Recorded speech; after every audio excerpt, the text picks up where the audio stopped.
Bonjour à toutes et à tous et bienvenue dans cette deuxième vidéo de la Semaine européenne de réduction des déchets 2022. Aujourd'hui, nous allons essayer de devenir ensemble les pros du compostage. Si je vous dis 30%, vous vous dites sûrement que j'ai changé de sujet. Eh bien pas du tout, car 30% c'est le pourcentage de déchets présents dans les ordures ménagères qui pourraient être compostés en complément des déchets végétaux présents dans notre jardin. Soit une quantité pouvant atteindre 180 kg par habitant et par an de déchets en moins ramassés devant votre porte. Ça fait réfléchir, non? Dans ce cas, partons sur une explication rapide du compostage.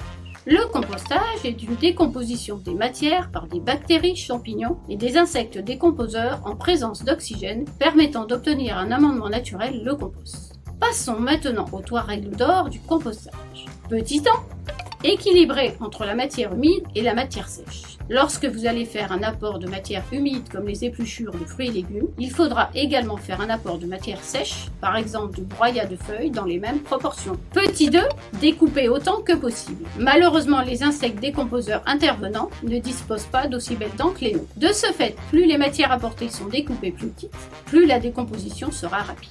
Petit 3, brasser régulièrement. Un brassage environ une fois par semaine, avec la couche en dessous de celle des apports, permet un mélange homogène dans le composteur. 9 mois à 1 an plus tard, vous pourrez bénéficier de votre compost maison à utiliser soit en apport de culture, au potager ou au pied de vos arbres. Nous organiserons en 2023 des sessions de formation au plus près des communes. De plus, nous vendons des composteurs bois à prix préférentiel.